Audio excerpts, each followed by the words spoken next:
C'est quoi l'actualité de l'accordéon? T'as été méchant avec des gens au collège? C'est relou d'être né le 9 août. C'est quoi ton médicament préféré? Un prénom avec 4 syllabes? C'est pas un petit peu exagéré quand même?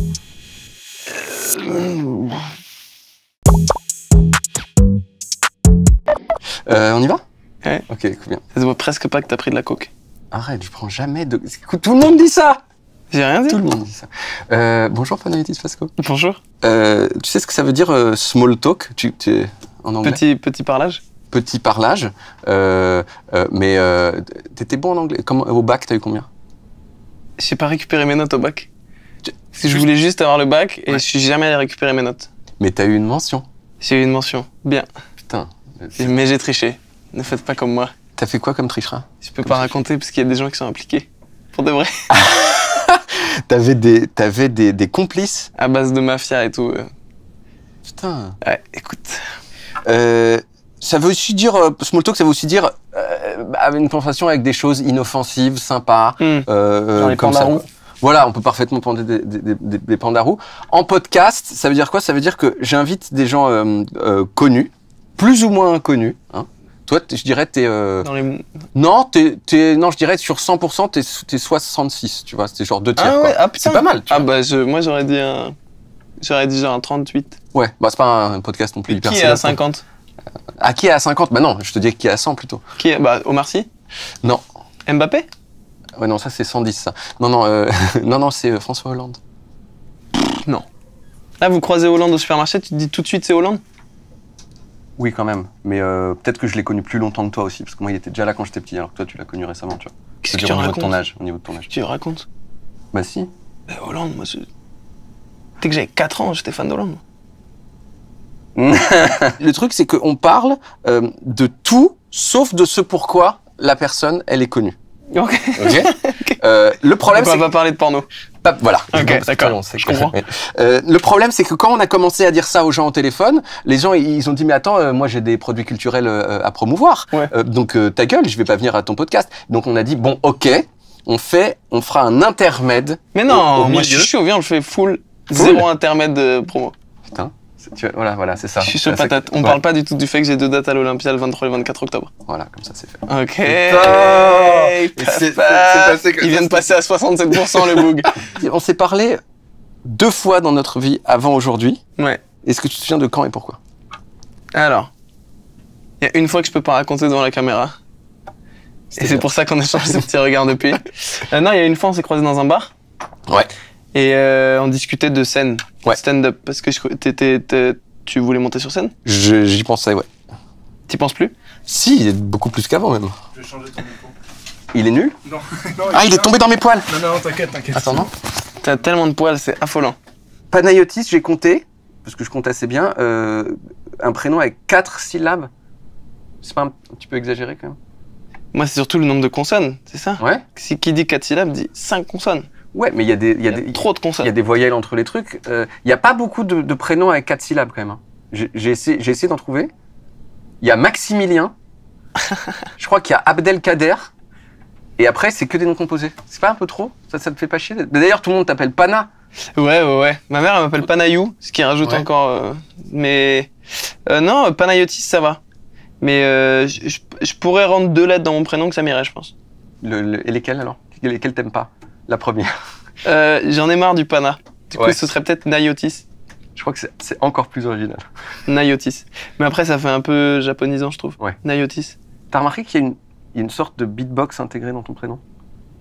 Que le pas, c'est un peu une grosse caisse, et le tis, c'est un peu une caisse claire. Donc c'est un peu un truc que naturellement tu pourrais mettre sur un beat. Panayotis. Merci de l'avoir fait à ma place parce que je me suis dit que j'allais pas le faire. T'inquiète. Ah ouais, putain, j'avais jamais. Mais dis donc, on en apprend des choses. On apprend plein de trucs, je partage mon savoir, c'est comme ça. J'ai adoré. T'es né le 9 août 1998, c'est relou d'être né le 9 août? Pourquoi? Tout le monde me casse les couilles de. T'as pas vu la Coupe du Monde du coup? Ah oui, non, non, c'est plutôt 9 août. Pas 98, ouais. Pas d'anniv en groupe? Ouais. Bah j'ai jamais fêté mes annives, moi. Bah, voilà, donc relou. Bah non, j'aime bien ça, moi. Je déteste le truc de on se donne rendez-vous pour fêter le fait que tu te rapproches de la mort. Ouais. C'est dégueulasse. J'ai des potes qui me disent viens mon anniv. Puis moi, à chaque fois que les gens essaient de fêter mon anniv, ça me rend triste. J'ai envie de partir en pleurant. Je déteste ça. Et puis le truc de on sait pas si on devait ramener un cadeau. On a ramené un plant de basilic. Va te faire foutre. Va te faire foutre. Attends, ça c'est maintenant, mais quand t'as 8 ans, t'es content de ton anniversaire? C'est à 8 ans qu'on m'offrait des plants de basilic. Écoute Mathéo, faut arrêter, il m'a offert une gift box pour aller faire du saut en parachute dans la Creuse. T'as à 8 ans, on fait pas ce genre de cadeau Mathéo, c'est chiant. Non, j'ai jamais fait de vrais anniv. J'en ai fait quelques-uns quand j'étais petit, j'ai essayé une fois quand j'avais genre 17 ans, et ça me rend trop triste. Ça me rend trop triste de voir tous mes potes. J'ai l'impression qu'on est à ma mort et qu'il y a tous les gens qui auraient à mon enterrement. On dirait une répète à chaque fois d'année en année de ton enterrement. D'ailleurs, plus tu te rapproches de la mort, plus tes anniversaires ressemblent à des répètes d'enterrement. Les gens viennent plus habillés en costume, il y a moins de musique, du piano.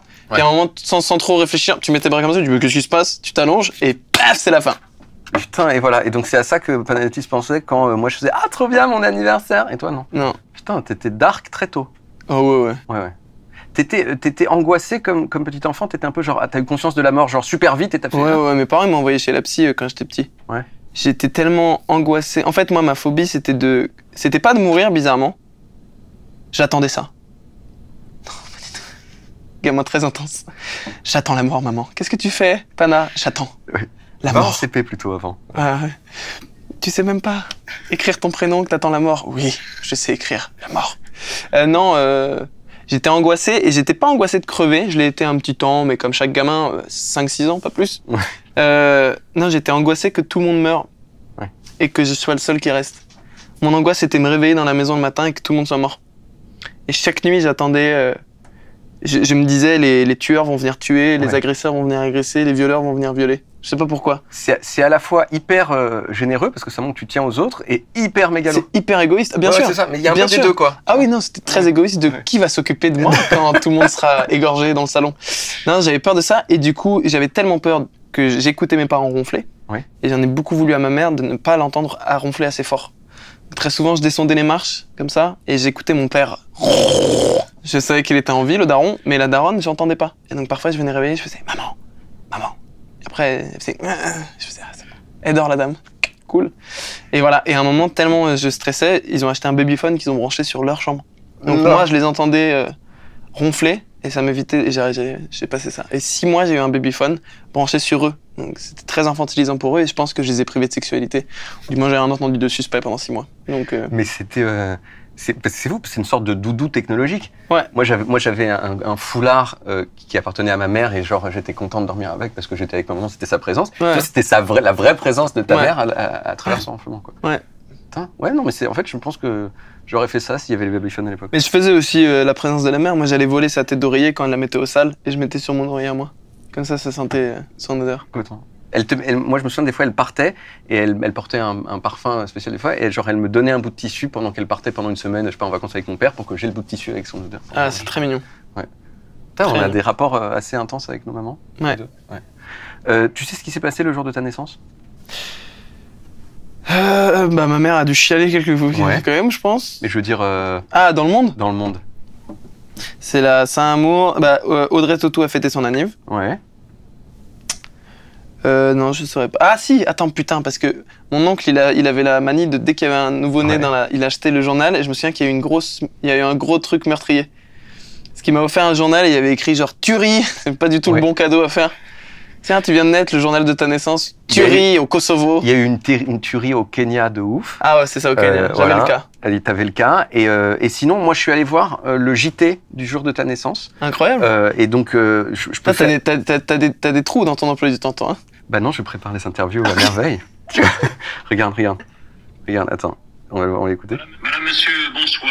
Il a fait chaud toute la journée, une journée d'été comme on aimerait en voir plus souvent, avec du soleil partout, pas plus souvent du nord maintenant, au sud et de l'est à l'ouest, des températures au-dessus des normes saisonnières. Dans le nord, on n'a pas attendu de voir jusqu'où montrait le thermomètre pour se ruer à la plage. Il y a même eu des bouchons ce matin à la sortie de l'île en direction de la côte d'Opale. Voilà. T'es né un jour où il s'est passé ça, donc il faisait chaud. Ah, c'est une grosse info. C'est peut-être pour ça que j'ai les mains moites depuis que je suis né. Alors. Exactement, le moment. En rapport, c'est ça. Bon, t'es né un 9 août, d'un autre côté, c'était pas hyper original qu'il fasse chaud le jour de ta naissance. Par contre, dès que j'apprends la date de naissance de quelqu'un, j'ai encore ce truc d'enfant de me dire, ah, c'est-à-dire tes parents ils ont baisé en avril. C'est encore ce truc de, t'es né en décembre, ah tes parents ils baisent genre en mars. Et donc toi ils ont baisé en novembre. Ouais. C'est un peu genre les premières raclettes. Oui. Ça peut te mettre... Passe-moi la patate et la main qui se frôle. Oh putain, tiens, si on faisait pas est-ce qu'on n'irait pas faire un mioche? Ouais. T'es né dans l'Essonne. Moi, j'ai jamais caché dans mes vidéos que j'avais un gros désir d'Essonne. C'est vrai? À l'intérieur de moi, j'ai un gros désir d'Essonne. Ah, marrant. Quelle partie de l'Essonne est-ce que tu conseilles pour ceux qui ont un désir d'Essonne? Bah écoute, moi j'aurais envie de te dire ma ville dans laquelle j'ai grandi, Bondoufle. Bondoufle. Ouais. Qui ressemble vraiment à une 4e maison dans Harry Potter. C'est quoi? Qu'est-ce que le Bondoufle, il y a quoi? Alors Bondoufle, déjà il y a 3 ronds-points. Ouais. Ce qui déjà je trouve est une bonne stat. Ouais, bien sûr. Parce qu'on était 9000 à l'époque, ça fait un rond-point par 3000 habitants, Ouais. je trouve que c'est cohérent. Il y a un super lycée, qui était un tout petit peu quand même le lycée poubelle, c'était son surnom, parce que dès que quelqu'un se faisait virer d'un lycée, il allait dans ce lycée-là. Un collège, un gymnase. Genre dans d'autres lycées, on disait genre fais gaffe, sinon on t'enverra à Bondoufle. Exactement. Okay. C'était notre ville était une menace très très courante. Comment t'étais au collège? T'étais cool? Est-ce que t'étais inexistant? Non. Ou alors est-ce que t'étais rejeté de la vie? Non, et je te trouve t'es trop dans la dichotomie. Parfois, il n'y a pas que du noir ou du blanc. Le gris existe, David. Non, j'étais très gris. Ouais. J'étais marrant mais casse-couille. Ouais. Mignon mais petit. Ouais. Et j'étais sympa, mais je portais trop tout le temps les mêmes vêtements. Donc j'étais ni chez la hype de ceux qui s'habillent bien, ni chez les populaires parce que j'étais marrant, mais je faisais quand même des blagues trop. Donc j'étais trop clownesque. Et j'avais un peu de succès au niveau des meufs, mais ça s'arrêtait à la main sur l'épaule. Je me suis jamais fait branler au collège, au lycée. Ah, mais là je parlais du collège. Je me suis fait branler au collège par contre, tous les jours. non, j'étais vraiment, j'étais dans cet entre-deux. D'accord. Très, voilà. Le foot c'est important quand on est au collège. Rien du tout. T'étais naze? Rien du tout. Ouais. En primaire déjà, Ça peut changer des carrières au collège, quoi. Ouais, non, pas du tout. Foot, je crois que j'ai fait 2 foot dans ma vie. J'ai vu un seul match, c'était la finale de 2018. Non, j'ai pas... D'idole, moi je faisais en primaire. J'ai changé les cartes d'idole. Je sais pas ce que c'est. C'était très bizarre. Pimboli, d'idole. Ouais, d'accord. C'était des cartes que quand tu les grattais, ça sentait... Si toi t'as un rapport avec les odeurs en plus de ta daronne, t'aurais pu vaporiser ta daronne sur du Diddle. Attends, c'était des petites cartes. Synthétiser des c'était des petites cartes comme ça. Ouais. Et à la cour de récré, on avait des classeurs. Il y avait Mélodie, c'était une connasse, elle avait un énorme classeur. Et bah évidemment, quand tes parents sont riches, t'as pas besoin d'échanger tes Diddle. Tu peux acheter tous les Diddle que tu veux, connasse. Ça me dégoûte. Pardon, désolé Mélodie. Mais non, pas désolé Mélodie. Désolé la société d'avoir des mélodies. Bref. Et à la récré, on sortait nos petits classeurs, donc les gamins.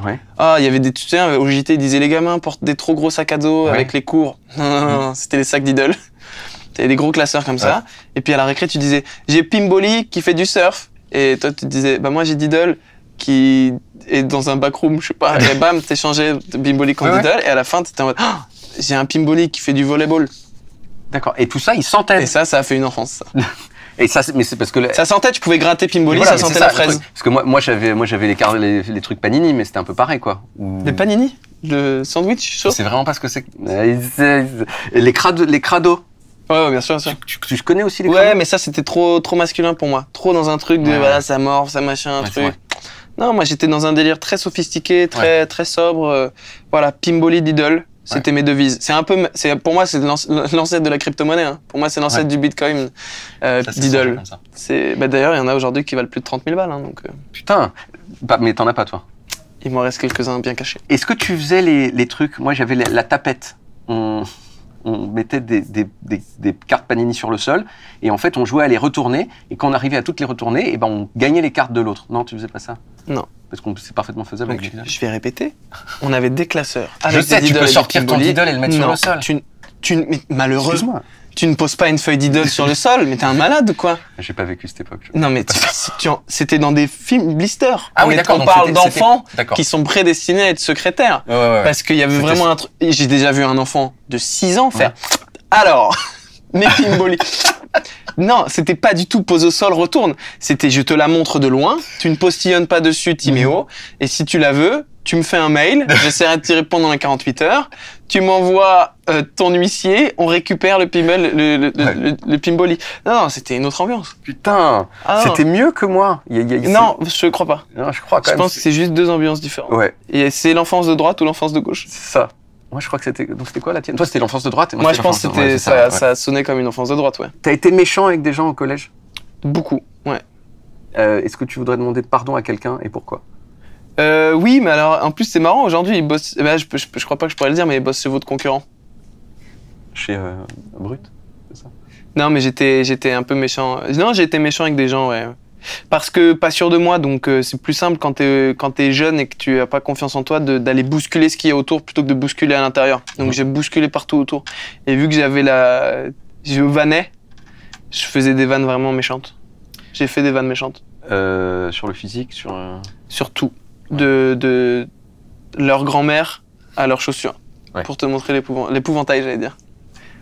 Et donc ces gens-là, parce que moi j'ai fait la même chose, hein, quand même, peut-être moins que toi parce que du coup j'étais pas de léger, mais il y a des gens auxquels j'ai demandé pardon vraiment très très très très longtemps après, genre je me souviens ce que je t'ai dit, juste désolé parce que quand j'y repense sous la douche je fais ah. Ouais. Non, moi j'ai ceux à qui en fait en 4e j'ai changé. J'ai fait un voyage en Inde en fait, et j'ai découvert mon vrai moi interne. Non, en 4e je me suis dit tu peux pas être méchant quoi. Je sentais que mon âme elle se salissait parce que du coup, ce qui est un peu horrible je trouve à cette période-là, c'est que ce qu'on dit pas aux gamins, c'est que personne sait qui il est à cet âge-là. Tout le monde fait croire qu'il sait qui il est, mais ça tout le monde le sait quand tu grandis. Ce que je trouve horrible et qu'on dit pas assez, c'est que parfois tu fais croire que t'es quelqu'un, alors que juste tu tentes, tu lances plein de billes. C'est pour ça qu'il y a des... On a regardé Euphoria, c'est pour ça qu'il y a des gamins ou des gamines, et j'en fais partie, qui 3 mois étaient gothiques, puis après ils revenaient, ils étaient hippies, puis après ils revenaient, ils étaient geeks. C'est pas possible, ça n'existe pas ça dans la vie. Mais c'est parce qu'on lance plein de billes et on voit ce qui prend. Ce qu'on nous dit pas, c'est que parfois, quand t'es trop longtemps dans un rôle, les gens ne te définissent plus que dans ce rôle. Et tu leur appartiens au bout d'un moment. Et du coup, moi, vu que j'étais le vanneur qui faisait des vannes hardcore, à un moment, tout le monde voulait que ça. Donc dès que j'arrivais à table, c'était waouh, qui va se faire des gomos par Panayotos. Et j'étais là, mais non, je voulais juste manger avec vous mon petit pain. Ouais. Les petits pains de la cantine, là. Ouais. Ambiance. J'ai déjà échangé du pain contre des Diddle. Bref, mais... Avec des gens qui avaient très faim, donc c'est ça. Exactement. Je ne rentrerai pas dans les détails. Ce contrat, en tout cas, a été bouclé. Le deal était très bon.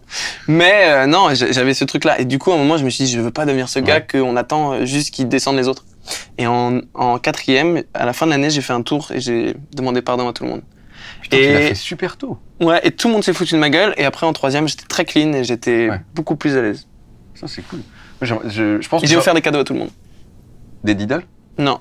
Je suis allé à la Fnac. À la Fnac, il y avait les rayons, tu sais, avec les CD à 1 euro, là. Ouais. J'avais acheté genre une vingtaine de CD avec tout mon argent de poche et j'avais offert des CD aux gens avec qui j'avais été méchant. Putain, mais en fait, je suis sûr que si j'avais été dans le même lycée ou collège que toi, j'aurais été de ceux auprès desquels tu te serais excusé.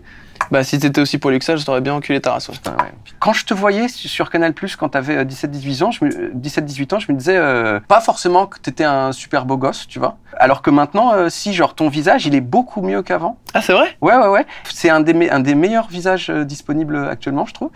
Qu'est-ce qui s'est passé Chirurgie de ouf. Ouais. De A à Z. On voit Non, je sais pas du tout. Ouais. Il y a peut-être la pilosité. La barbe aide beaucoup. Ouais. Mais alors, c'est marrant parce que je l'ai rasé cet été et je me trouve mieux sans barbe. Ah ouais?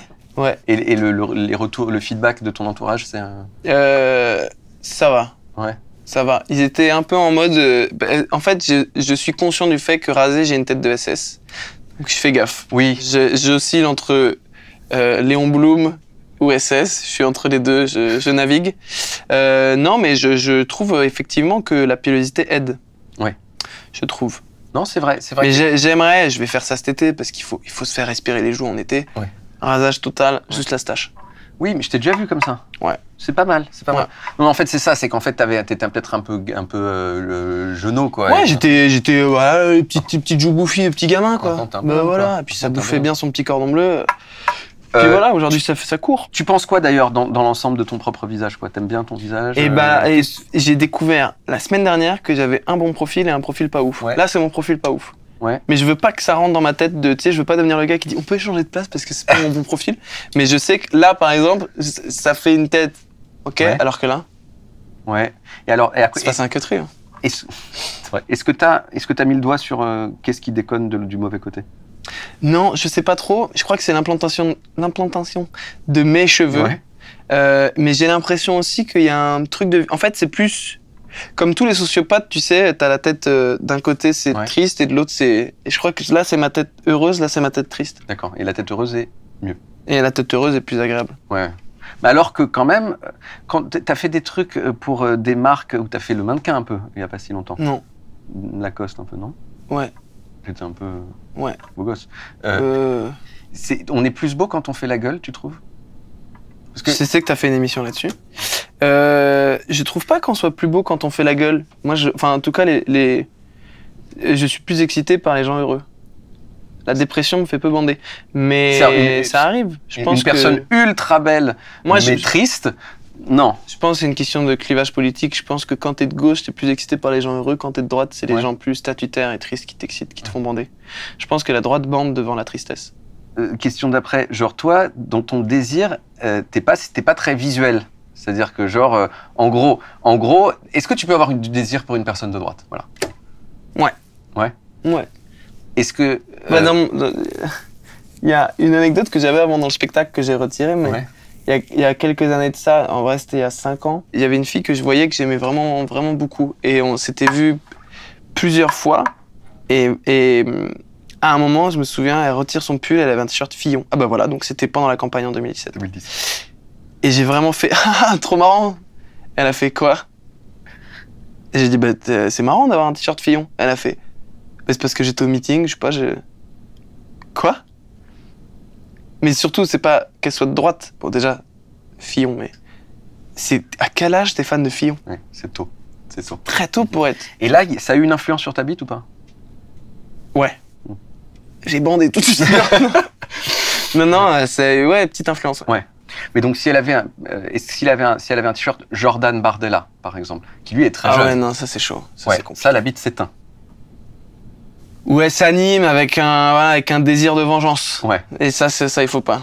Le pénis peut s'animer avec un désir de conquête de gauche, quoi. Je vais te faire changer d'avis avec ma bite. Je pense qu'il peut y avoir ça. Le délire, il y aura pas de vote blanc, quoi. C'était quoi ta plus grande douleur physique à toi? Où t'es le plus mal? Ah, j'ai fait on a des problèmes de cœur dans ma famille, et du coup, moi, il faudrait que j'aille me faire dépister un de ces 4. Ah, peut-être, je suis en train d'acheter un appart en ce moment. Est-ce que je peux dire ça si j'ai mon assureur qui regarde la vidéo? Parce que j'ai dit que j'avais pas de soucis. Non, ça va. Hein. Mais j'ai peur que de faire. Je préviens que si cette interview fait grimper mon taux d'assurance, je vous écris un mail de suite. Rien n'est prouvé. Mais un jour, j'ai eu une pointe au cœur. Ouais. Et je me demande si j'ai pas frôlé un arrêt cardiaque ou un truc. C'est tellement douloureux, bizarre. C'est vraiment un coup de couteau dans le cœur. Mais vraiment, Et c'est pas un gars qui te met juste un coup de couteau. C'est vraiment, il s'acharne sur... Tu vois, dans les faits divers, Fabrice Drouel, il dit 66 coups de couteau. Ouais. C'était ça. C'était... Et tu peux plus rien faire, t'es là et tu te vois crever. Ça, c'était douloureux. Et c'était lié d'une crise d'angoisse aussi, évidemment. Enfin, c'est une crise d'angoisse qui a lancé ça. Bref, la vie des artistes sur scène. Et deuxième douleur, je suis tombé sur le coccyx un jour quand j'étais petit, en essayant de dunker. Eh ben oui, mais très mal le coccyx. T'étais petit, t'as pas dunké et j'ai pas dunké et je suis retombé, mais vraiment, si ça c'est mon cul, j'ai vraiment sauté et ça a fait. Ça c'est mon cul. Ouais, okay. J'ai sauté et ça a fait. Incroyable. Il a été endommagé ton coccyx? Est-ce qu'aujourd'hui il est endommagé encore? Il a été fragilisé pendant 2 ans. D'accord. C'est-à-dire qu'ils m'ont un peu redit, c'est un peu comme de la prison avec sursis. Ouais. Tu refais un truc avec ton coccyx. C'est terminé. Ok. Je peux te dire, j'ai eu un petit coussin pendant 2 ans sous le fiac. Ouais, parce que très heureux. Tu peux pas plâtrer ton cul en fait, c'est ça le problème. Tu ne peux pas plâtrer ton cul. Ouais. Il y en a quand et ça, alors mais je tiens à dire, on continue à essayer d'envoyer des gens sur Mars. Ok, apprenez à plâtrer des culs les gars, parce qu'à bout d'un moment c'est relou. C'est relou. Non, c'est relou. Mais voilà, c'était très douloureux et c'était à l'époque où Intouchable venait de sortir et c'était mon pote noir qui m'avait amené en fauteuil jusqu'au police. Et du coup, pendant vraiment 2 ans, tout le monde refaisait la scène d'Intouchable avec Wham en fauteuil. C'était horrible. Mais c'était très marrant. C'est quoi ton médicament préféré? Des questions, il faut aller chercher au fond de soi pour répondre. Alors déjà, je déteste tout ce qui est en poudre. Ouais. Donc pas de Smecta. Du Smecta à la coke, c'est pas mon truc. Mais vraiment, touillé, tout là. L'odeur, c'est une odeur dégueulasse. Non. Moi, j'aime bien les gélules. Je suis un gars de la gélule. Et il y a pas longtemps, j'ai découvert l'oxylocognition. Ouais. Donc de l'homéopathie. Alors, je savais pas que c'était de l'homéopathie, moi. C'est quelqu'un qui m'a donné ça. Mais j'aime bien aimer le délire de plein de petites billes. Ça fond. J'aime bien les trucs que tu fous sous la langue et que ça fond. Oui, les bonbons, quoi. Les médicaments qui se déguisent en bonbons. Ouais, ça c'est vrai. Ouais, c'est ça. J'aime les déguisements, David. Ouais, c'est ça. C'est vrai. Et les sirops. Et les sirops également. Est-ce que tu peux nous donner un ancien password que tu n'utilises plus? J'ai les mêmes depuis tout petit. Ouais. Je me suis créé un code de password qui est trop bien. Genre un système où tu mets ça plus ça? Ouais, c'est une combinaison de 4 facteurs. Ouais. Et c'est un lien avec le truc sur lequel j'essaie de rentrer un mot de passe. Et c'est très précis et j'ai jamais eu de soucis avec. T'as pas eu de groupe de musique, de trucs comme ça? Non, jamais. Jamais. Je faisais de l'accordéon, donc ouais. J'aurais pu en faire avec des gens, mais au bout de 50 carrières, ils seraient décédés. Donc, ouais. C'est quoi l'actualité de l'accordéon? Il n'y a pas des accordéons, c'est genre technologique, tu vois? C'est les mêmes qu'en 1920. Je crois qu'ils pourraient, hein, mais que personne n'a envie de creuser cette piste. Tout le monde s'en branle. Je pense que, voilà. Mais peut-être qu'Elon Musk va lancer ça, hein, dans pas longtemps. Ouais. J'ai un petit cadeau, dernier truc, j'ai un petit cadeau pour toi pour finir. Magnifique. C'est un banco, donc c'est un jeu à gratter. Peut-être que dans quelques secondes, parce qu'il faut que tu le grattes tout de suite. Hein, mais est-ce qu'il y a cette règle de quand tu l'offres à quelqu'un, s'il y a un gain, on fait la moitié ou pas? C'est toi qui choisis à qui tu donneras le gain. À moi, s'il y a un gain, c'est à moi. Ok, d'accord. Pas pour aider les gens en difficulté, non. Qu'est-ce qui te dit que je suis pas en difficulté? Il y a des signes.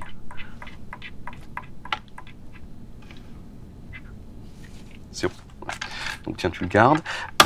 C'est fini. C'est fini. Si vous avez bien aimé ce podcast, vous pouvez faire un truc assez sympa. Panayotis, il a dit plein d'informations sur son existence. Vous pouvez prendre ces informations et vous allez les mettre sur la page Wikipédia de Panayotis Pasco. Et vous mettez ce podcast en source. Et donc, Wikipédia, il a dit, ah ouais, donc c'est sourcé, ok, c'est bon. Et donc, vous pouvez comme ça enrichir la connaissance générale et me faire un petit peu plaisir et te faire plaisir à toi. Ah, bah super. Donc ça me fait très plaisir. Merci Panayotis Pasco. Merci David, merci beaucoup. À bientôt. À très vite. Bon bah cet épisode il est fini, va y avoir plein d'autres épisodes et si vous voulez être sûr d'en manquer aucun, eh bien cliquez sur le bouton qui permet de vous abonner à Smalltalk. Après je sais que s'abonner c'est un choix personnel, donc je vais pas vous forcer, mais si j'étais vous, je le ferais, c'est tout ce que je dis. À dans 2 semaines, parce que c'est tous les 15 jours, ok?